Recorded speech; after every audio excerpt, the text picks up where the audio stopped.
Financial policies कैसी लेनी चाहिए, कौन सी लें, और फायदा होता है, नुकसान होता है, क्लेम मिलने में क्या परेशानी आती है, कई तरह के सवाल हम सभी के मन में रहते हैं जब हम किसी फाइनेंशियली पॉलिसी की बात करते हैं। तो इन्हीं सभी सवालों के जवाब लेने के लिए इस वक्त हम आए हैं और हमारे साथ बातचीत करने के लिए मौजूद है। आपके तमाम सवालों के जवाब देने के लिए मौजूद हैं कृष्णा जोशी जी। कृष्णा फाइनेंशियल कॉर्पोरेशन चलाते हैं, उनसे हम बातचीत करेंगे और आपके सभी सवालों के जवाब आज हम उनसे लेंगे। सर, सबसे पहले चूंकि लोगों के सवाल लें, उससे पहले मेरा एक पर्सनल सवाल आपके लिए है। वो ये है कि दरअसल जब हम बात कृष्णा फाइनेंशियल कॉर्पोरेशन की करते हैं, एक बड़ी कंपनी जो लोगों को लगातार मदद कर रही है, सर्विस दे रही है, इसकी शुरुआत सर किस सोच के साथ की गई? क्योंकि आज अगर हम देखते हैं तो लोग सबसे ज़्यादा जो पॉलिसी सेल करने को लेकर कोशिश करते हैं, लेकिन आपकी कंपनी ऐसा नहीं करती है। तो किस सोच के साथ इसकी शुरुआत की गई? इसी की शुरुआत करने में जो चैलेंजेस हैं वो क्या क्या है सर? सर, किसी की भी शुरुआत तो हमेशा चैलेंजिंग ही होती है। हमने स्टार्टिंग के दिनों में देखा कि हमने बहुत सारे स्टॉल्स लगाए, बहुत सारे अपने हर जगह पैम्पलेट बांटना और हर कॉर्पोरेट में जाना और लोगों की ना सुनना। हमारे धंधे का सबसे बड़ा चैलेंज क्या है? ना सुन के लोग, बहुत सारे लोग चले जाते हैं धंधे से। हम ना का मतलब हमने उसको चेंज ही कर दिया। जो ना कहता है हम नेक्स्ट अपॉर्चुनिटी उसको बोलते हैं। हमें जिस आदमी ने बीमा करने के लिए मना कर दिया, हम उसको कहते हैं नेक्स्ट अपॉर्चुनिटी है, हम आगे चले जाते हैं। और चैलेंज तो है हर सब्जेक्ट में। मेरे साथ जो चैलेंज आया तो कुछ लैंग्वेज का आया, दूसरा क्या कि मैं उत्तराखंड से बिलोंग करता हूँ, तो लोकल में कोई जानकारी नहीं होने की वजह से हमने काफ़ी स्ट्रगल किया। लेकिन आज की स्टेज में ये है कि हम लोग स्ट्रगल फील नहीं करते हैं, अब लोग हमारी सर्विस से जानते हैं। बिल्कुल सर, इसी के पीछे जो सोच रही सर कि आखिरकार इसको क्यों शुरू किया जाए, ये क्या ज़रूरी है आज की तारीख में, ये सर कौन सी सोच है इसके पीछे की? सर, आज की डेट में ज़रूरी इसलिए है कि जिस आदमी के पास लाइफ इंश्योरेंस नहीं होता है या हेल्थ इंश्योरेंस नहीं होता है या रिटायरमेंट प्लानिंग नहीं होती है, हम लोगों को स्ट्रगल करते हुए देखते हैं। मैं अपने एवरी बर्थडे पर वृद्धाश्रम जाता हूँ, जो सीनियर सिटीजन होम जाता हूँ, वहाँ लोगों की स्थिति देखता हूँ कि लोगों को रिटायरमेंट में कितने स्ट्रगल झेलने पड़ते हैं। बाकी हम स्टोरियाँ न्यूज़पेपर्स में या अपने इंस्टाग्राम में या कहीं पर भी सोशल मीडिया चैनल्स में देखते हैं कि सीनियर सिटीजन्स की हालत देश में बहुत ख़राब है। सर, मेरा पर्पज़ क्या है कि मैं कम से कम 1 लाख सीनियर सिटीजन को 2029 तक उनको इस तरह से सिक्योर कर पाऊँ कि अगले लोग मुझे एक मिसाल पेश करें। दूसरी बात क्या है कि इंश्योरेंस के, लाइफ इंश्योरेंस के बिना जिन लोगों की डेथ होती है उनके घरों में हम चेक देने या कहीं पर उनके पेपर कलेक्ट करने जाते हैं। हमने कोरोना में देखा कि जिन घरों में डेथ हुई ना, उनको पता ही नहीं पॉलिसी किसने ली थी, कहाँ क्या क्या किया। कोरोना ने मुझे इतना प्रेरित किया कि मुझे ना ये काम ज़रूर करना चाहिए। अब तो सर ऐसा हो गया, हेल्थ इंश्योरेंस के बारे में भी मैं किसी भी इंसान से जब मिलता हूं तो उनको हेल्थ इंश्योरेंस सबसे पहले पूछता हूं कि भाई साहब हेल्थ इंश्योरेंस कितना है आपका? वो कहते हैं कि मेरे पास 3 लाख का है, 5। मैं कहता सर कम से कम 1 करोड़ का हेल्थ इंश्योरेंस ज़रूर करो आप। उससे प्रीमियम ज़्यादा नहीं आता उसका, लेकिन कहीं ऐसा ना हो अपने दिल में अपना आदमी चला जाए, हम सोचते रहे हमारा पैसा नहीं था। देखो, हिंदुस्तान में ना गुड़गांव ऐसी सिटी है, दिल्ली ऐसी सिटी है, यहाँ पर ना जो हॉस्पिटल हैं वो 5 स्टार होटल, 7 स्टार होटल से कम नहीं है। 2 दिन हॉस्पिटल में रहना पड़ जाए 3 लाख वैसे ही लग जाता है।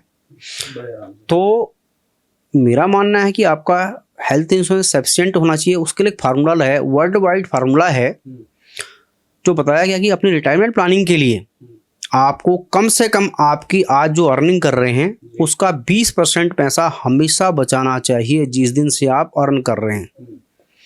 और अपनी हेल्थ इंश्योरेंस के लिए कम से कम आपने अपनी इनकम का 2% पैसा हमेशा बचाना चाहिए हर मंथ। और अपने बच्चों के एजुकेशन के लिए, एजुकेशन कॉस्ट इतनी बढ़ रही है आज की डेट में। देखो, पेट्रोल महंगा हो गया, सिलेंडर महंगा हो गया, तो गाड़ियां जला दी जाती हैं। एजुकेशन कॉस्ट बढ़ रही हिंदुस्तान में। कोई भी आदमी कहीं पर कुछ नहीं बोलता है। जिनके बच्चे हायर एजुकेशन के लिए जा रहे हैं आज की डेट में, उनको पता है कि एजुकेशन इन्फ्लेशन आज की डेट में 140% है। देखो, हम कहते हैं एजुकेशनल प्लानिंग करने के लिए हर इंसान को जो वर्ल्ड वाइड फार्मूला है, अपनी इनकम का डे वन से जब से अर्निंग कर रहे हैं 7% से 10% आपको इन्वेस्ट और सेविंग करना चाहिए। उसके अलावा यदि आपके पास सरप्लस पैसा बचता है तो आपको एंजॉय करना चाहिए, फिर आपको घूमना चाहिए। लेकिन हिंदुस्तान में ऐसा नहीं है, हम उल्टा करते हैं, पहले एंजॉय करते हैं, उसके बाद प्रॉपर्टी में इन्वेस्ट करते हैं, उसके बाद इक्विटी में जाते हैं, इंश्योरेंस के बारे में हम सोचते नहीं हैं। ये अपना वो है। मतलब दूसरा सवाल सर ये भी है कि LIC को लेकर अगर हम बात करें तो LIC की जो हेल्थ पॉलिसीज हैं, लाइफ इंश्योरेंस है, ये सर लोगों के जीवन में कितना महत्वपूर्ण है, पहला सवाल। और दूसरा सर, ये इसका लाभ जो है, इसका जो प्रॉफिट है, फायदा, वो लोगों को किस तरह से मिल सकता है?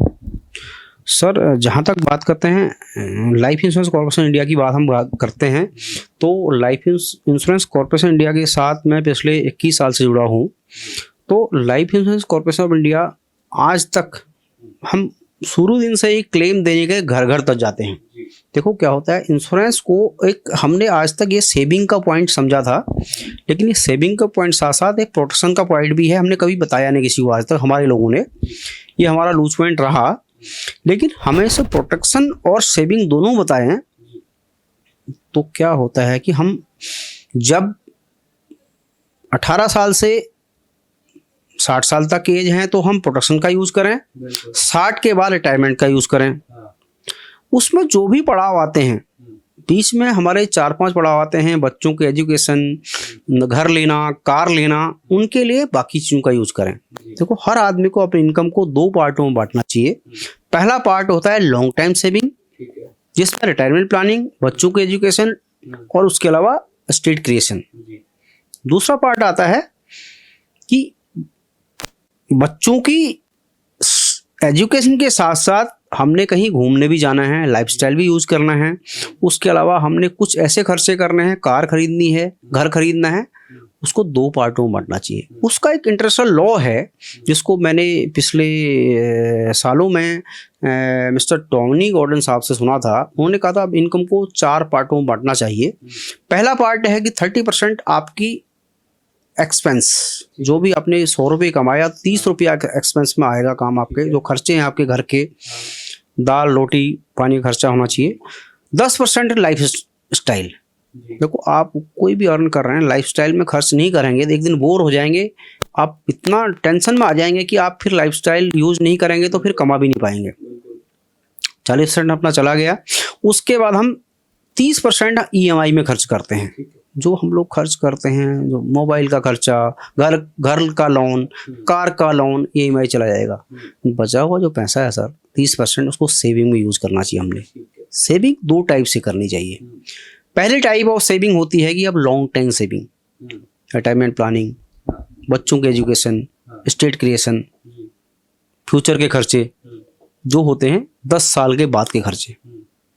शॉर्ट टाइम खर्चे 15% पैसा आपने ऐसी जगह लगाना चाहिए, म्यूचुअल फंड में, LIC या इंश्योरेंस कंपनियों की मनी बैक पॉलिसियों में लगाना चाहिए, या FD में, RD में, या गोल्ड में, जिससे कि आपके बच्चों के एजुकेशन के अर्ली खर्चे और आपका जब कभी कार खरीदनी है या कोई प्रॉपर्टी इन्वेस्टमेंट करना है, वहाँ पैसा लगाना चाहिए। ये अपना फाइनेंशियल गोल्ड रूल है। यस सर, मेरे कई जानने वाले हैं जिनकी कई पॉलिसीज़ वगैरह रही हैं, लेकिन आज तक वो कई सारी परेशानियों का सामना करते हैं क्लेम को लेकर। क्योंकि आपसे भी जब मेरी ऑफ कैमरा बात हो रही थी, आपने भी कई एग्जांपल्स बताए लोगों के बारे में, और ऐसा होता है अमूमन। अगर हम आज के ज़माने में देखें सर, क्लेम लेने में लोगों को किस तरह से आप मदद करते हैं, पहला सवाल। दूसरा सवाल ये कि लोग जो है अगर साधारण प्रोसेस अपनाना चाहें तो कैसे उस क्लेम को वो लें? सर, आज की डेट में ना IRD इतना स्ट्रिक्ट है और गवर्नमेंट इतनी स्ट्रिक्ट है कि क्लेम तो हर कंपनी को देना ही पड़ेगा। लेकिन क्लेम लेने के लिए कहीं पर जाने की ज़रूरत नहीं है। आज की डेट में हर कंपनी की अपनी वेबसाइट है, वहाँ पर आपने पेपर भी अपलोड कर सकते हैं। लेकिन हमारा प्रोसेस क्या है कि हम क्लेम के लिए ही जाने जाते हैं। कृष्णा जोशी का नाम क्लेम प्रोसेसिंग एक्सपर्ट के नाम से जाना जाता है। यदि किसी भी आदमी को क्लेम प्रोसेसिंग में कहीं पर भी दिक्कत आती है देखो वहाँ पर वेबसाइट में टेक्निकल वर्ड्स होते हैं, या तो किसी भी इंसान को अपने पॉलिसी के क्लेम लेने में कहीं दिक्कत आती है, डेथ क्लेम, क्लेम 3 तरह के होते हैं। पहला claim death claim, maturity claim, SB claim. देखो पहला किसी की डेथ हो गई तो क्लेम लेने में वहाँ पर क्या प्रोसेस होगा, उसके लिए अलग प्रोसेस होगा। मैच्योरिटी क्लेम के लिए जो पॉलिसी पूरी होगी, आपने 15 साल 20 साल जो पैसे दिए, उसके अलग प्रोसेस होगा। एसबी क्लेम, एसबी बीच बीच में जो पैसा मिलता है एसबी क्लेम बोलते हैं उसको, उसके लिए अलग प्रोसेस होता है। उसके लिए एक्सपर्ट की सलाह लेना जरूरी है। अदरवाइज क्या होता है, वेबसाइट में कई सारे आजकल साइबर क्राइम की वजह से आप गलत वेबसाइट में चले गए तो शायद आपके जो अकाउंट में जो पैसे बचे हैं वो भी जा सकते हैं। आपने एक्सपर्ट की ही सलाह लेनी चाहिए। कभी भी ऑनलाइन कभी भी किसी तरह से आपने अपने डॉक्यूमेंट्स अपलोड नहीं करने चाहिए। इसी से, चूंकि मैं जब आप बात ही कह रहे हैं तो इसी से जुड़ा एक सवाल मेरे मन में और है कि आजकल फ्रॉड की बहुत सारी शिकायतें आ रही हैं पॉलिसी के नाम पर और क्लेम के नाम पर, और कई सारे लोगों के साथ ऐसा फ्रॉड हो जाता है। ये एडवाइस आप साथ में दे दीजिए कि लोग इससे किस तरह से बच सकते हैं। देखो कभी भी आपने ना ऑनलाइन साइट में जाने से पहले अपना कोई भी आधार कार्ड या अपना कोई बैंक अकाउंट किसी को साझा नहीं करना है, कोई ओटीपी साझा। सबसे पहली बात तो ऑनलाइन साइट में जाने से बचें, क्योंकि अपने एक अधिकृत अभिकर्ता से, जिसको हम जानते हैं, कोई एडवाइजर ऐसा होगा उसको जानते हैं, उससे बात करें। वो हेल्प नहीं कर पा रहे हैं तो कृष्णा जोशी दिल्ली एनसीआर में अवेलेबल है। वैसे तो हम वर्ल्ड वाइड हैं, दिल्ली एनसीआर में तो अभी अवेलेबल हैं ही, वर्ल्ड वाइड ही हम काम करते हैं, हम लोगों को सेवा देते हैं। हमारा एक ही नंबर है 9911505309। इस नंबर पे आप व्हाट्सअप कर सकते हैं। कॉल हमेशा नहीं उठाई जा सकती है, आप व्हाट्सअप डाल देंगे तो आपको सपोर्ट जरूर मिलेगा सर। सर अगर हम बात करें किसी एक आम पब्लिक, उदाहरण के तौर पर जो एक रेडी लगाता है सड़क पर, और किसी एमएनसी के मालिक, कोई गवर्नमेंट जॉब, इन सबको सर एक एडवाइज़र के तौर पर आप क्या एडवाइस देना चाहते हैं कि वो अपने जीवन में जो आर्थिक सुरक्षा है, स्थिरता है, उसको लेकर क्या करें? सर मेरा तो देखो, मैं रेडी लगाना तो नहीं कहूँगा, एक आम आदमी से लेके एक खास आदमी जो अच्छी जॉब में काम कर रहे हैं, एक एमएनसी के मालिक हैं, उनको मेरा एक ही एडवाइस होगा कि जो आपकी इनकम है उसका 35% हमेशा सेव कर रहे हैं अपने फ्यूचर के लिए, अपने रिटायरमेंट के लिए, अपने लॉन्ग टाइम खर्चे के लिए। मेरा अपना खुद का अपना विचार है कि 24 जनवरी 2029 तक हम 1 लाख लोगों को फाइनेंशियली, 1 लाख फैमिलियों को फाइनेंशियली इंडिपेंडेंट कर पाए हैं। उस दिन हम फाइनेंशियल इंडिपेंडेंस डे बनाना, आर्थिक स्वतंत्रता दिवस बनाना चाह रहे हैं। इसीलिए कि हम चाहते हैं कि जैसे हम पॉलिटिकली तो हम 1947 को हम स्वतंत्र हो गए थे, लेकिन फाइनेंशियली आज तक भी हम स्वतंत्र नहीं हैं। हम सोचते हैं कि यार स्वतंत्रता कब आएगी, हम एक एक चीज़ के लिए देख रहे होते हैं। फाइनेंशियल इंडिपेंडेंस डे बनाने के लिए हम 24 जनवरी 2029 का वेट करें सर। हम चाहते हैं सभी लोग अपना 35% साल की इनकम सेव करें, अपने रिटायरमेंट प्लानिंग के लिए प्लान करें, बच्चों की शिक्षा के लिए प्लान करें, अपने लॉन्ग टाइम गोल के लिए प्लान करें।